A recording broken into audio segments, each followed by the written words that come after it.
I'm very heartened to note that a number of board directors are beginning to talk about corporate purpose, really talking about how do we redefine the way that we govern.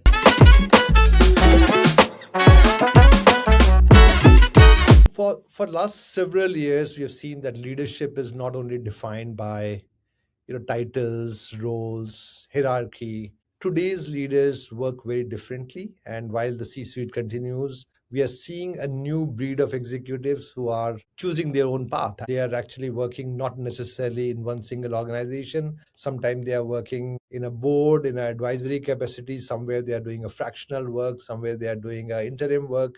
But that's the new lifestyle of executives. For me, what I'm seeing is that this is likely to be the future of talent management. Senior executives will continue to be available very differently. They want to pursue their passion, but at the same time, they want to be remaining intellectually engaged. In the Flex Executive Code, this episode of that, we are going to talk about a topic which is even more important. How do we influence boards with clear purpose? And we have a very special guest today, and I think that nobody else could be the right person to talk about this topic. Particularly when I think about boards, I've observed that working with leadership and boards, it's a very fancy thing to talk about purpose. It's a very fancy thing to articulate that on PowerPoint and put it on your website and so on. But the real rubber hits the road when people are making decisions, when they have to make choices. And our guest today, Terence, whom I've known for a few years now as the CEO of Singapore Institute of Directors, is with us today. And welcome, Terence. All I would say is that Terence is someone I've watched closely, and I really admire the work that he gets to do. But at the same time, I also envy what kind of issues and topics he must be dealing with while dealing with so many stakeholders. Going to the background, Singapore Navy person for several years. After that, he has also set up a communication related organization, worked with the voluntary organization very closely, and then came on to Singapore Institute of Directors. So multiple different hats, completely in line with what we have been talking about of the breed of new executives who are actually leading a different lifestyle. So, Terence, again, thank you for joining us today and welcome to the show. Thank you very much, KP. It's a pleasure to be speaking with you on your channel. Thank you again. So let us start with this topic. And as I said, I have seen a lot of organizations talk about purpose. The new generation also tends to be much more choosy about where they want to associate themselves, where they want to work, and they always come back to purpose as the anchor for everything. But I would also say that it's something which is very difficult. Something very difficult because while we all hold some purpose within us, decisions are made collectively by people. It's not necessarily what I think is the purpose or my values. That's not the only thing which prevails. So I would love to hear first about you, your founding years, maybe something about the Navy and how your personal purpose got evolved and what were the topics which shaped that actually. Thank you. Thank you for setting the stage. And I really like the way that you frame it, talking about how, when we think about executives today, like the new flex, right? So what is the new version of executives? Clearly, we are in a much more complicated world, more complex, and of course, hopefully with a little bit of things like corporate purpose, we get a little bit of sense of how do you take certain decision making a little bit more forward. So your question about a bit about my personal history. Now I haven't always had a personal purpose. I think it was maybe when I was in my mid-20s, there was a little bit of an existential crisis that I was kind of like going through, right? Really thinking about why am I born here? I think most of us will ask this kind of questions at some point in life, right? Like, why am I doing this? I was having a great time in the Navy, but I think some people around me were really, who are we as individuals? Why are we born? What is our reason for existence, so to speak? So that was where I had a bit of a crisis because I really couldn't answer that question. Like, why am I born? Like, why am I here? Right? I'm breathing oxygen. I'm occupying space, but what exactly am I born to do? So I think those are the kind of questions that I found really, really hard to answer. And at some point in time, I gave up, right? Because I was really thinking about there must be some kind of an answer. I was thinking through and I thought that, just staring blankly into the open space, I would get some inspiration. I would get a wise statement or something, but nothing came, right? So that was where I had a thought. I said, okay, well, clearly I haven't gotten any answers. I was, reading, I was talking to a lot of people. I didn't quite get an answer. So I thought, why don't I just write a statement anyway, regardless of whether I think that is the real purpose? I don't know, but let's just write it anyway, and try to live up that purpose statement. And at some point in time, if it works, keep it. And if it doesn't work, just rewrite it, right? Because who is to care? I mean, this is not an examination topic that I have to submit to an invigilator who's going to grade it. So the worst that could happen is rewrite it. So that's what I did. I wrote a statement, and the statement that I put was to make a positive impact. If you really look into it, it's really hard to even define what do you mean by impact, right? I mean, we can go into hours and days just debating on what exactly each of those words actually mean. But I left with, I kind of like lived with it for a little bit. So lo and behold, I realized that just by putting that statement made a big difference in my life. What are some areas that I felt that having a statement like to make a positive impact had on my life? One, when it came to decision making, it was a lot easier. So how do I mean, right? So if the if my personal statement is to make a positive impact, when somebody comes up to me and say, let's go into this business, I would be asking questions. What is this business about? And then very clearly, I would then ask this question: what kind of impact would this particular business create? And if the answer in my mind was quite clear that there's negative impact from this business idea, then it's quite easy for me to say, well, thanks for the idea, but maybe not. But if I could see even the slightest bit of positive impact from this business idea, then chances of me saying yes to it is a lot easier. So when it came to decision making, it became so much easier because the purpose statement almost became my own personal moral compass. So even when I had disagreements with business partners or individuals, I would ask myself, how do I want to leave this conversation? And because my personal purpose statement is to make a positive impact, I would always endeavor to leave every conversation on the positive note. We may not agree. There could be still issues that we have to work through. But what is very clear is that I would want to leave that moment positively, or as much as possible, make it positive. So having that personal purpose statement became a very easy way for me to navigate life, navigate business relationships, navigate decision making, navigating trade-offs and choice making as well. So that's a little bit of my story of how I ended up with a personal purpose statement, which I wrote in my early 20s, and I still hold on to that. And pretty much it has influenced the way that I've run my business as well. I'll just pause there, for you to Amazing. react. And I must say that when you were talking about writing that at such an early age, I mean, I always say to people that we all have our light bulb moments. Yes, I was waiting for the light bulb; it never turned on.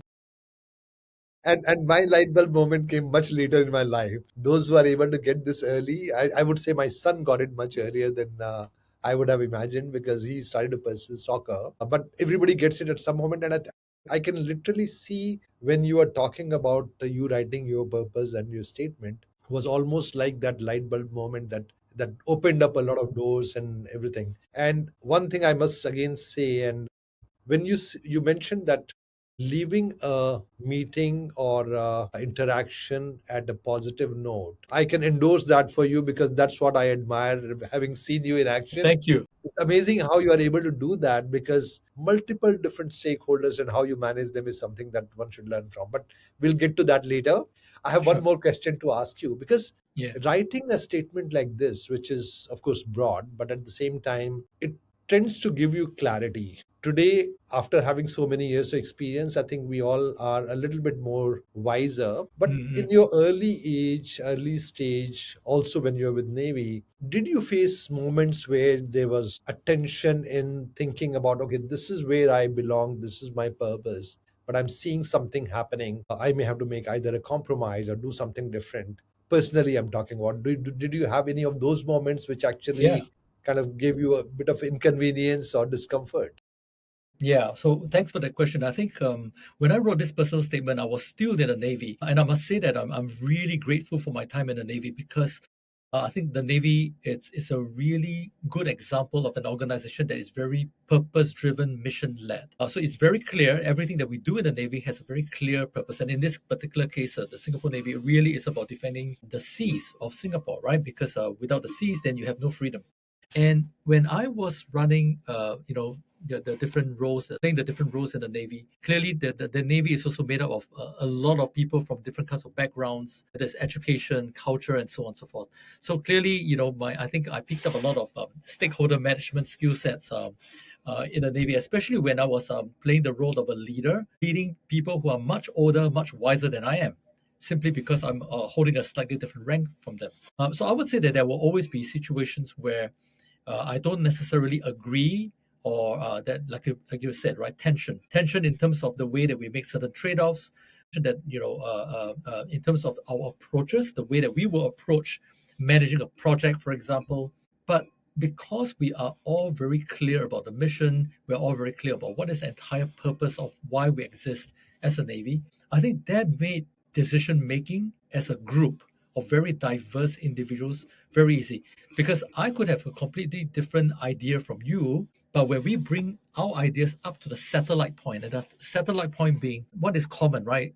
It's about the purpose. So if we can see why certain actions are better aligned with the broader purpose, that makes a stronger case for making the decision. That doesn't necessarily mean it's a right decision, but I would say that in terms of having a conversation, there's something at a higher level that you can go back to. So I would say that for sure there are tension periods, but having very clear ideas about your purpose, your mission, your values, it's not just purpose, right? But a lot of the other core statements that will allow that decision making to be a lot easier. And this is a great example of how one could actually bring more clarity into their own life to be able to actually do that.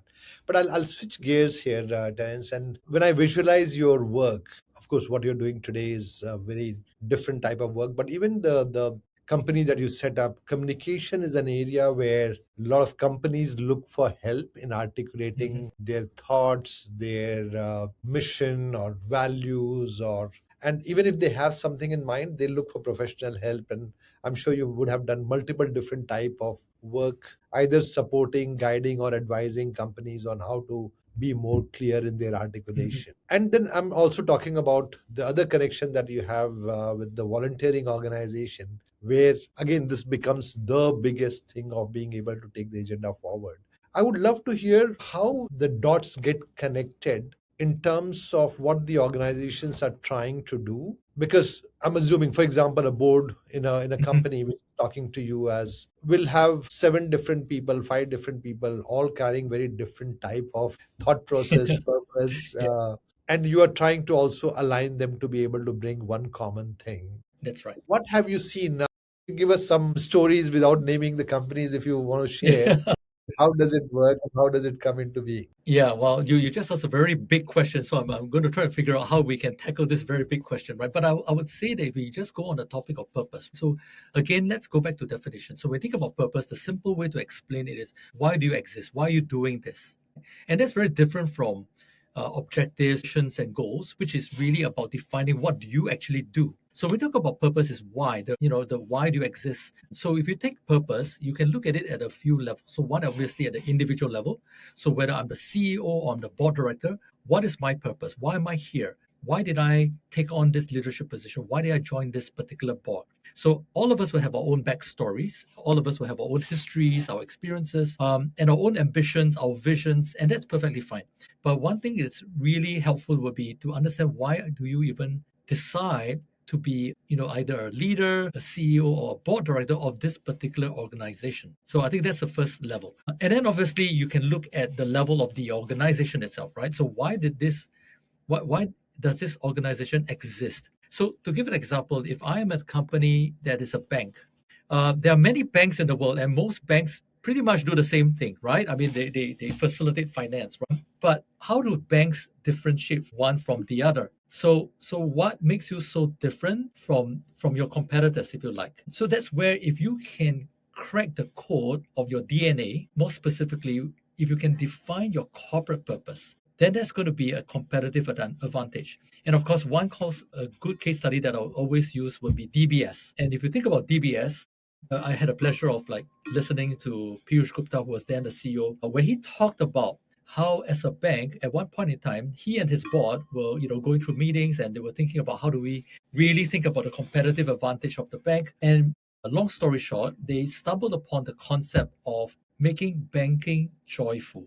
So if you look at DBS, their purpose statement is about making banking joyful. Now that is quite unusual because it will be quite logical if you're a bank to think, oh, we want to be a most trusted bank. We want to be a more efficient bank, or we want to help our clients make a lot of money. All well and good, right? But DBS has chosen to use making banking joyful as their purpose statement. And once they are very clear about the purpose statement, it kind of like changes the way that they approach everything from how they do customer service to the kind of banking products, their operations, their HR. So everything starts taking into alignment, and the way that they think about each of these business components will be very different. So this is how, when you think about purpose, right, whether it's a personal purpose statement or a corporate purpose statement for a company, if there's alignment between the leader's personal purpose statement, because if I'm going to be working for DBS, and if DBS's corporate purpose is to make banking joyful, and if my personal statement is to make banking unhappy for people, then chances are I wouldn't subscribe to this bank. I wouldn't join this company. But if I join this company, somehow my own personal purpose statement should resonate with the company's purpose statement and vice versa. So all of us could have very different personal statements. I don't think that all board directors have the same personal statement as one another, but they should all resonate very much with that corporate purpose statement. And with that, they can have a very robust conversation about everything under the sun, but everything should then come back down to how does this meet our purpose statement at the company level. So this is how I see the joining of the dots between your personal statement as a leader and the organization's corporate purpose. And I'm reflecting as you were talking that you use the word, does it resonate? If it resonates, I mean, of course, everybody will have different articulation of their own purpose, but it'll resonate only if it is directionally right and people don't have a disconnect with that. So that's right. I completely hear you, and I'm trying to visualize that, yeah, 7 people will not write the same statement or same That's right. purpose, but That's right. if they don't have fundamental difference with the purpose of the organization, they'll say, yeah, it resonates with me, I'm good to go. Unless we're talking about an industry which is very different. So when we look at alcohol, tobacco, oil and gas, people have different opinion about that. That could be a very fundamental difference. Integrity could be a fundamental difference, but apart from that, everything else is something which normally one would be able to say that, okay, it resonates with me. So I can hear completely where you are taking this. Yeah, great. That's right. And my audience here would love to hear any additional thoughts that you can share. So let's first start with the SID experience for you, and also what you watched people doing and how the organizations with whom you worked, either as a partner or as some or the other kind of association. What has been your experience? We are not talking about purpose only, we're talking about board overall and your experience. Sure. Thanks for that. So obviously, Singapore Institute of Directors, we're the National Association for Company Directors. So membership base, majority of them are board directors, right? A fun point to note is that one individual member could potentially sit on a number of boards, which means that even there's one individual, they could represent several companies, several organizations, and they could serve on commercial boards or charity, even school boards and so on. So when we start thinking about SID, in fact, when I first started as the CEO about 4 years ago, one of the key things that I did was really to talk to the council members who are effectively the board of directors of SID, spoken to the members themselves who are definitely wise with years of experience in managing and companies and governing companies, for me to really arrive at what is the purpose of SID. So I as a CEO, need to be very clear what is the purpose of SID. And I spent some time working with a chair at that time, and we came up with a whole document called the core statements. So what is core, fundamental to SID? And of course, part of that was the purpose statement. Fast forward a couple of years ago, because SID partners many organizations, and clearly because our purpose is to uplift directorship profession as well as to champion good corporate governance in Singapore. Anywhere that has directorship or governance, we want to be there, right? So one of the organizations that's really championing, the broader sense of companies doing good is the NVPC, National Volunteer and Philanthropy Center. So at that point in time in 2023, they were launching a new framework for their Company of Good recognition program. And SID came in at that point in time really to focus on the one of the impact areas of corporate purpose. So what I wanted to redefine was that if you are a company of good, then as a company, you are making positive impact in 5 specific areas. And one of the areas is governance. So that's where SID is a part of that process.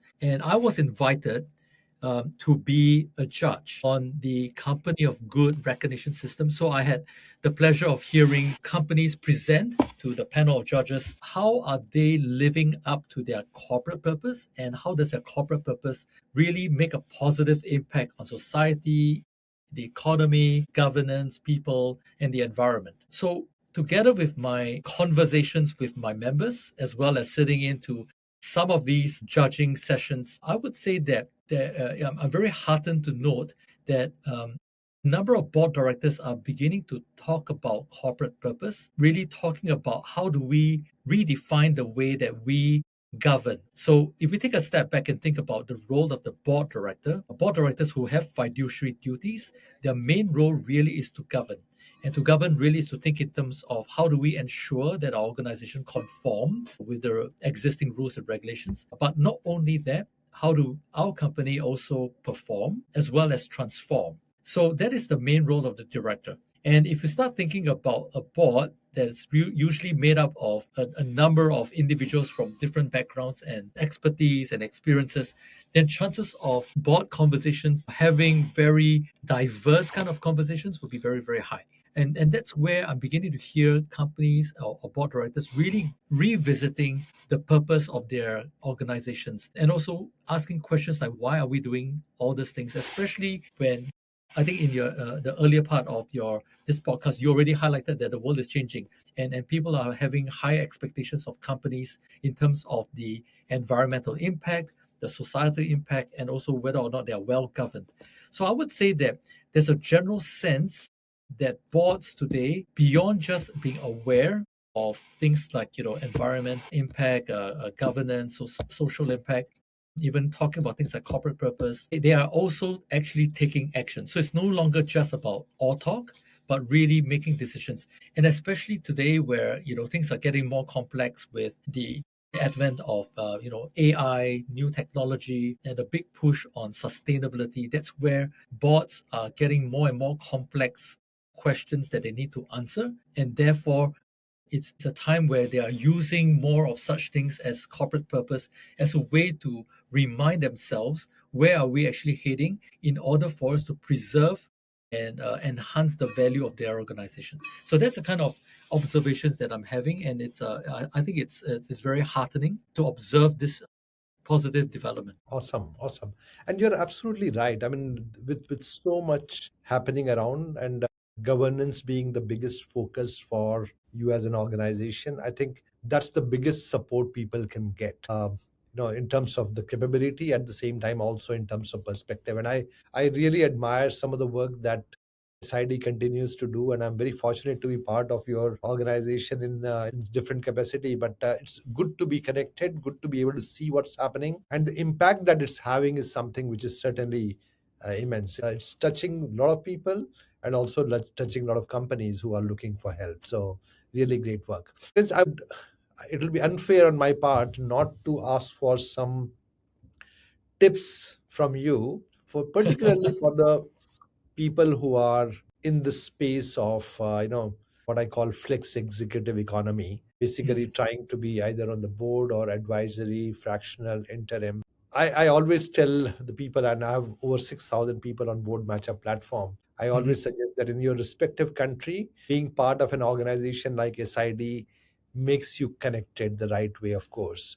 But I would love mhm. to to take away some of the tips and tricks from you for the people who are aspiring board members, where to start and how to go about that. Few tips from you will be really great. Thank you. So I would say that if you are looking at joining a board, right, or taking on an advisory position, or even looking for the next executive gig, so to speak, I would, one of the many questions that I would ask myself would really be, what is my purpose in this point in my life? Right, at this point in my life. So a little bit about myself, right? So like I said, I was in the Navy for 13 years. I was an entrepreneur for 14 years.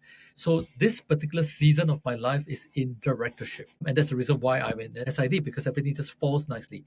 So I would ask myself, if I'm looking at the next gig, would be, what is my purpose in life at this moment? And don't wait for somebody to tell it to me, but write it out. And then ask myself, take a step back and say, do I resonate with that? Look at where you have come so far, but think about what is the area of impact that you want to make in the next part of your life, right? The second question that I would then ask is, out of so many organizations to be sitting on the board of, or to be the executive leader of, why this particular one? What is, and do you resonate with that? So these will be the two ways that I will imagine. Simple exercise, not easy to do because it requires a lot of reflection. I would say talk to as many people, get people to give you a sense of, you've worked with me for so many years. How would you describe me? What do you think my personal purpose is, so that you can hear an outside in perspective as well. But you don't always have to subscribe to what people say, right? You can write your own, and that's perfectly fine. I think all of us will have our own way of arriving at the statement, but I will highly recommend coming up with one and then using that as a way, kind of like a wayfinder, or as a way like a filter. Awesome. Terence, so nice. I mean, this sharing was absolutely fantastic. A lot of things that you're saying resonates with me a lot. One takeaway that I'll take from this one is, apart from everything else that you said, the positivity that you bring and the way you are able to talk about not only the purpose but also some of the suggestions. And I can see the impact. I can see the way you talked about leaving a meeting with on a good note, whether you disagree or agree. I think all these are reflections of how you have carried yourself into the journey. I do change management work. I talk about competencies of people in that. And one of the big traits that I talk about is dealing with ambiguity. And the second Mm, one, apart from other things, is also, I call it positive advocacy. And mm. you carry both of them so Thank strongly you. in front of you. So I Thank must you very compliment much. you on that. So Thank you. thank you very Thank much you. for joining us. It was a pleasure listening to you. And I'm sure that my audience will love to hear what you have shared. And thank you very much again for sharing all the nuggets of different topics here. Thank you. Thank you for having me.